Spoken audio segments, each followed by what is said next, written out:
It's time for Ask the Mayor on KWBE. We welcome in Beatrice Mayor Bob Morgan today on our regular Thursday morning program. Mayor, would you like to start out with a question today? That's absolutely. I guess that's the name of the show. Yeah, We probably absolutely, yeah. have a question, and we heard about this one before in the past, discussed it a little bit in various times, or heard council discussion of it. The 2 blocks of gravel that are on 26th Street north of Lincoln Street. Caller says it's a mess and going to get worse as more houses are built and the new school opens. And I guess they're just wondering what are some of the options there. Sure. First of all, I'll relay that up to Jason Moore so he can take a look at the street and see if it needs more gravel or anything. As far as paving, if memory serves me right, it would be somewhat up to the neighborhood to put together a paving district. And with that district, they'll come up with plans and work with the city to pave that, and typically that falls on either the developer or it falls on the property owners. Mm-hmm. I know on a couple of streets we have had people come and the neighbors have gotten together and said, hey, you know, we want it paved, and I think this recently just happened about a year. I think in Northwest Beatrice, I can't remember the street name, but you kind of did it in 2 parts, right. I think. Yeah, so they put together a paving district and worked with the city so that could get paved. So there's a couple of options there. Probably the community development director would be a good person to start with, or Jason Moore from the streets department. Yeah. If I remember right, too, that gravel road is not the widest, and there's some buildings that are kind of close to it. So right. I don't know how that affects, your standards for new streets and things like that. Right, and those are all the different codes that I know they're there, but I certainly don't know them all. Probably the best thing to do, contact city officials. Absolutely, just yes. kind of ask questions about absolutely. that, see what's going on. Okay, thank the caller for the question there. I had a BPW meeting yesterday. I finally made one. I think I missed the last couple of them for other meetings or reasons or whatever, but one of the one item really on the agenda, the main item, was an amendment to the water loan, that interest-free water loan that you're using from the state of Nebraska that help fund the water main work, the transmission line work, some electrical generation improvements. Does add a little bit of interest costs, but I guess if you could get that rate buying a car, probably pretty well off, I would imagine. If you could do that to buy a car, buy a house, anything, a 0.07%, not 7%, but 0.07% is a pretty good deal. And, as I thought about it, a lot of those things needed to be done. It did cost us a little extra money, but we're not tearing up the streets again in a couple of years. And in some respects, when you look at what we went through at the end of January, I know there's a number of communities that had a lot of water main breaks. Mm-hmm. And when you think about 100, 120-year-old piping, I think it ended up being a very wise move to get all those pipes replaced down there, and probably, and we'll talk about it a little bit later, I think it made it get through that cold weather a lot better, and don't have those disruptions. Yeah. How'd you like to be, what was it? Was it Memphis, Tennessee, where they had all those water main? It's like 300, 400 breaks they had to solve. You talk about an infrastructure problem. Yes. I mean, obviously that's on a much grander scale, but that's pretty amazing. And, any water break is inconvenient. Yeah. And any water break is a real challenge. I mean, I look at the guys that go out and fix those water main breaks, and it's 14 below zero. Yeah. I mean, that is just an unbearable condition to fix those. And I think it just shows the dedication that we have in different departments for all of our employees. They go out and actually, whether it's a water main break or a power outage, they're out there in that frigid weather to make sure that we all have power and water. I'm assuming the amendment on the loan will sail through. The council's already approved the change order on the project, so. Right. Certainly when you have, that type of situation, there's conversations about the best way to handle that overrun, and working with the state was certainly the best option. It wasn't an action item yesterday, but just on there kind of for informational purposes, a code of conduct that Board of Public Works members of commissions and boards, the council, are being asked to abide by. I want to kind of go back to what was kind of the origin of that. Why a code of conduct, and kind of what got that going. Well, how it really came is hats off to Erin Sadoff, our city clerk, in her organization that she went to.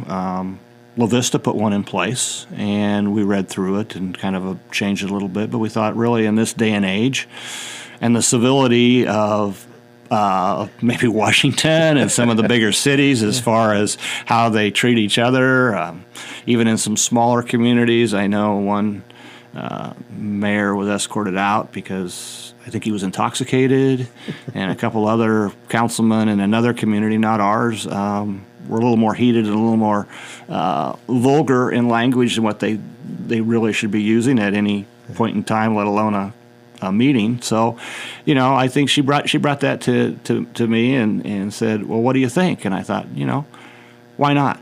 I mean, they're really the no-brainer things that just, treat people with respect. If we agree to disagree, that's okay. And then we're not going to use our positions for any personal gain. Yeah. And so those are kind of some of the highlights. And so it's one of those things that we're using on each committee and each board, and the city council has already adopted that as going forward. And so it's really just kind of a way to say, hey, look, we just want to be above board, and we want to be conduct ourselves in a positive, professional manner. When it was first brought up here, the one thing that I thought that somebody might challenge about it, and I don't know if anybody has, but that there might be the claim that, well, is it a move to stifle debate if somebody has like strong opinions on something? Because in the past there have been some strong personalities, council, mayor, whatever boards, and there might be somebody raising that issue, say, well, you're just trying to not let me participate fully. What's your response? Yeah. Well, we haven't had that concern. Yeah. And I think, at least the last year or so, I think our the councilmen haven't had any problem voicing their opinions one way or the other, and that's good. They should. But in the long run, it's a guidebook of how to go along. We sign that we acknowledge receiving it. As far as, the hardest part, as far as that is, there's not a lot of teeth in something if something does go wrong, because, one of the things you find is whether you're a councilman or something, there's one way off, and that two ways off. One, you don't run again, or two, you get recalled. Yeah. So, there are some built-in safeguards, I guess, from people not wanting to express their views, because we don't want to stifle any conversations. There's no real penalty provision, though, No. if somebody would say, well, they're violating the code of conduct or something like that. No, but it's the opportunity to visit with people if they go on a tirade that has a lot of swear words in it. At least it would be an opportunity to have a conversation to say, hey, look, don't mind your point of view, but we got to keep it to the civility point. Yeah. So maybe you could do something like, well, you need to drop $1 in the lunch bucket for next time and pay for everybody else's meal. Or something. I haven't thought about that. Yeah, maybe that's a good informal way to enforce it. Maybe I shouldn't even mention that. No public funds involved, though. That's right. That's right. Yeah. On Monday night, one of the things at the council meeting coming up, I assume, is on the agenda is the final reading of the amended ordinance code on junked vehicles and inoperable vehicles. Is that on the schedule? That is. That will be the final reading. We've read it twice. We've had the opportunity for debate twice, and we'll put that one to bed on Monday night. Hear any input in the meantime? Have not. I think the changes that were made is one of the best things we can do based on, again, like we've talked about, everybody's got different rights, but hopefully this will have a little more teeth and at least a little more penalty financially. Yeah. In the time you've been on the council and now mayor, has the problem in your mind stayed the same? Has it gotten worse? Are there a lot of instances around town that you just see maybe driving by that you'd like to see some attention to or given some attention to? I would say it's probably stayed the same. I don't think it has really gotten any worse, but I think, this ordinance is going to help us with some of the things that weren't in the junked vehicles, because I think it also includes watercraft and a few other things. So, and again, the junked vehicles really apply to the residential areas and not commercial. And so I think overall, we hope it helps, but I think think we've been probably pretty steady on that. The plan to increase the fine, do you see that as a deterrent at all? We hope so. I mean, I really do. And that's one of the things that we have the power to do to kind of get it resolved. And I guess it just depends how deep of pockets they have. If final approval takes place, is there a 15, 30-day period or something where it actually probably goes into effect? It'll be 15 or 30 days, and like everything else, you know, we're going to work with people. It's not like we really don't want to enforce the fines. What we really want to do is fix the issue. Yeah. And so there'll be conversations before the fines are issued to try to give people the opportunity and help solutions of how maybe to get rid of a junked vehicle or, you know, a junked watercraft. So, you know, our impetus is really to fix the problem, and the fine is just one of the tools that we have. So the conversation comes first. I guess if long term it doesn't work, you can always go back and revisit the change too, I guess. Absolutely. Do something Yes. like that. So, back with more on Ask the Mayor with Mayor Bob Morgan in just a moment. We're back on Ask the Mayor today with Beatrice Mayor Bob Morgan, who, by the way, is a big Chiefs fan, and I'm assuming you're picking a Chiefs victory for the Super Bowl. Yes, I want the Chiefs to win. Absolutely. You know, I want to enjoy the game, so I'm not a bettor. Yeah. You know, if I put money down in the game, I may not enjoy it. It might put a little more pressure on it. So, well, in full disclosure, I'll tell you, and you know this, I'm for the 49ers because Yep. Brock Purdy is a quarterback, and he played at the school I went to. So, yep, we got to diverge on that one. it will be an interesting It'll be a good Super game, Bowl. I I think whoever wins is going to be a good opportunity. Yep. So, but I'm still for the Chiefs. I understand that. No problem. Back to city business here. We've talked about it before, but kind of an update on police staffing and fire department staffing. It was an issue from last year, about summer or so on. How's it going there so far? You know, I know in the police department we've had a number of hires. I don't know if we're at 100% or not, but we've got some people twofold, lateral transfer, and some that are in the pipeline to be trained. So it is a good career, and I think some people have taken the opportunity of that. We had a good round of people who applied for the fire department openings, and I think as of today we are fully staffed there. So those are good. That's good news. Fire department had a really busy weekend this past weekend with They did. apartment fire and a house fire and another call. Usually, as Brian Dakey said before, you're a rescue service mainly that answers fires every once in a while, but sometimes it swings the other way. Yeah, it always happens in the wintertime, Yeah. mainly, and you know that's always a tough time. But you know they do a great job, and I thank them for everything they do for the city. Yeah.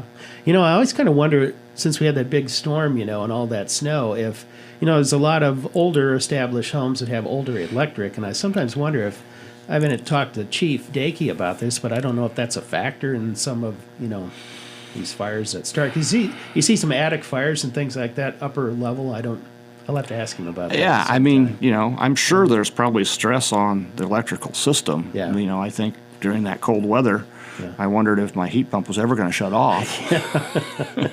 Everything was running pretty often. Yeah. So there's a certain amount of load there. So I that probably could have some effect. I don't know, but Chief Dakey would be the great person to ask that question to. Anyway, staffing's going well, though. So right now, yes. Okay, all right. Vacancy, I noticed this on your city Facebook page just today, that you have a vacancy on the Beatrice Plus Advisory Board, and I didn't realize that was by ward. This was for the 3rd ward, I believe. Yes. How do you go about, let's say if somebody's interested, what do they do? Call the city clerk or send us an email, you know, off our webpage, and we'll be glad to get in contact with you.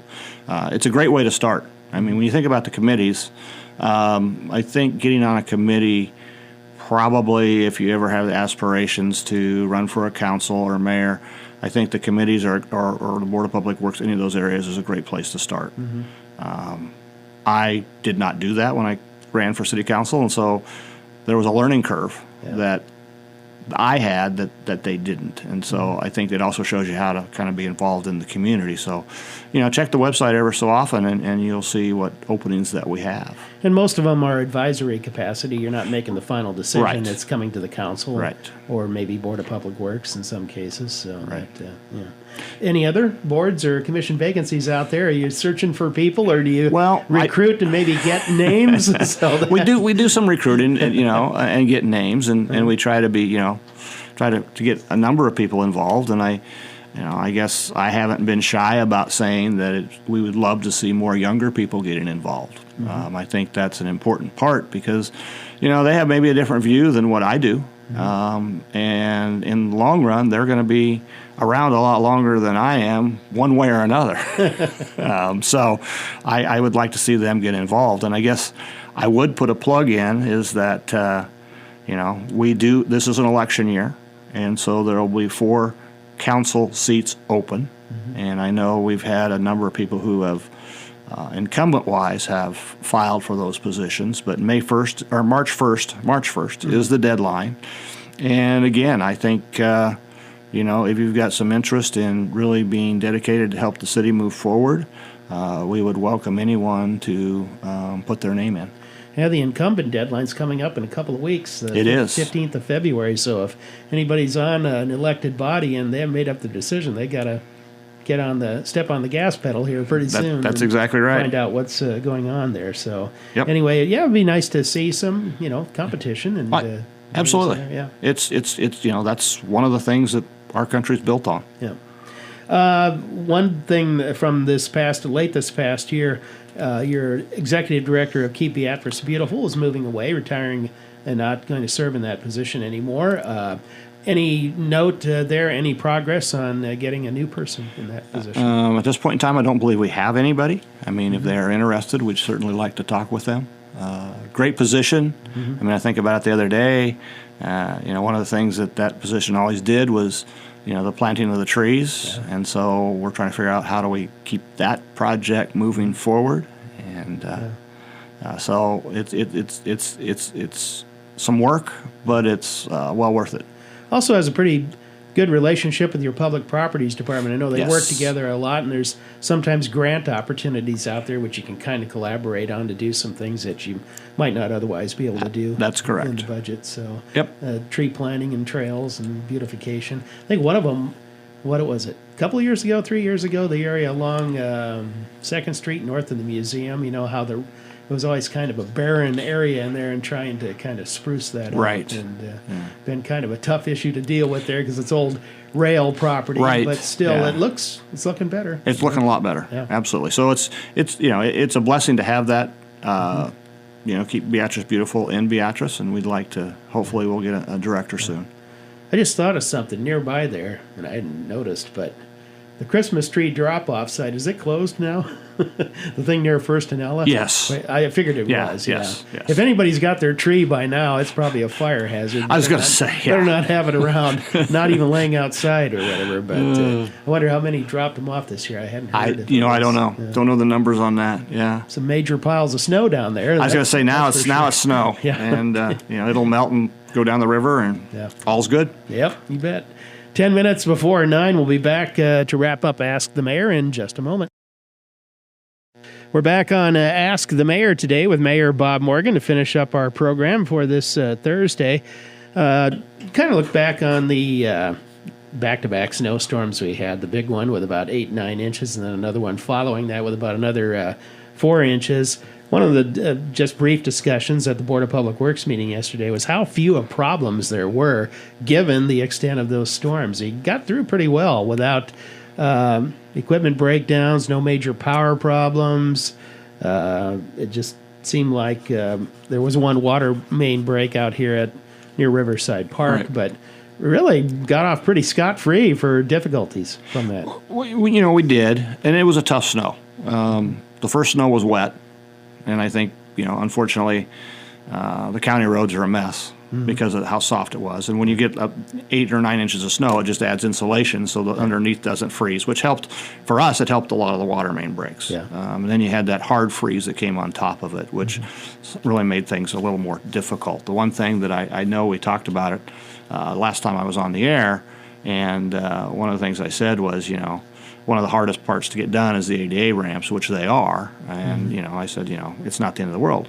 But when I look back on that, and I visited with a few people, if you have a disability, it is the end of the world, because it is something, and so I apologize for that comment, because, sometimes you don't think about those things. But when you think about it, if you have the opportunity now that everything's melting and you get those ADA ramps open, being able to get out and have the freedom to move around, if you've got some type of impairment, is important to not only your physical and mental health. So, I guess certainly the city doesn't have the wherewithal to go and open every one of those, but if property owners can take just a little extra time now that it's kind of softening up and get those ADA ramps open, I think they would be appreciative for all of us to enjoy.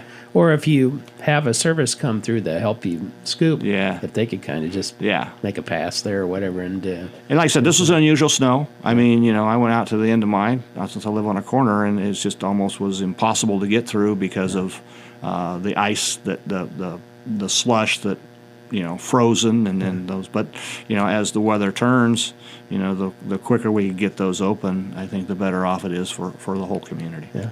One issue that has popped up occasionally on the past, but I don't know that it did this time, sometimes can be a problem with fire hydrants being covered. I didn't really hear of anything that was a problem there. But no, and I think we've got a pretty good system worked out to get them open, because it does happen. I mean, the corners and intersections, there's a lot of snow still. But a lot is melted. I mean, when I took the dog out this morning, my goodness, I was surprised at how much of that snow on my driveway piles went down just amazing overnight. what 60 degrees will do in a couple of days. That's kind of nice. And add the rain on top of it. And hopefully keep the temperature up so we don't have that icy weather. But that's really going to make a difference. Yeah. No major snow equipment breakdowns either in terms of trucks, blades, graders, things like that? No. Yeah. No, it's interesting at the Board of Public Works, they kind of talked about the back dump trucks that we have, and one of the reasons we like those, again, it's a bid process, but one of the reasons we like those is they have a heated fuel filter. And, that light snow can cover that fuel filter and cause problems, but with that electric heated fuel filter, they really have less issues and less breakdowns and able to get things done. Think maybe there was maybe a minor outage or two in town electric-wise, and the sewer plant, no violations, even though winter can be kind of hard on operations there, but you have the necessary equipment to sort of keep going. Absolutely. Yep. So got off kind of scot-free, kind of nice, even though it was a lot of inconvenience for people, obviously, but that's what winter is. I think, again, I think we had some employees that made sure they stuck around in town to make sure that they could do their job. I think there was one individual who might have spent some time at the treatment plant because he wanted to be there and was able to maintain and keep things going there too. So the dedication that I saw through all of this, and even over the last year and a half, of most of the people that work for the city, has just amazed. Those things you don't realize until you're in some type of position like this. I'm just amazed and so happy that we have such high quality, dedicated employees. I get up at 3:30 in the morning, so I see it firsthand with the trucks and graders. It is amazing. They work some long shifts overnight in those big storms, and that's. I know it's appreciated by a lot of people, and you see that too on reaction on Facebook. So it's kind of nice. So. Yeah, if you've ever lived in any other communities, it can be tough on residential streets, and we get ours done. And, I mean, even though there's the issues of the driveways and those type of things, we get them done pretty quick. Well, we have just a couple minutes left. Do I dare bring up fireworks? Well, I think you have that on the agenda. We do. We had some conversations. I know there was some, fireworks is somewhat polarizing. There's people that don't want to have any fireworks, and there's people that would like to see it go the full 10 days that the city or the state has on their books. We made some changes and evaluated, and the Codes Committee brought, I think, a compromise to the City Council. One of those compromises was to eliminate July 5th, which is a really good move. But at the end of the day, I think there was different opinions even on the council. And at the end of the day, that did not pass, and that was back in September, October-ish. So the Codes Committee has looked at that situation and said, okay, we're going to run a compromise up the flagpole again. It'll be a first reading Monday night, and we'll see what conversations the council has there. As with everything, I think, if there's a difference of opinion, one of the things council members can do is make an amendment, or at least offer an amendment that can be voted on. I think all of the councilmen would like to see July 5th off of there.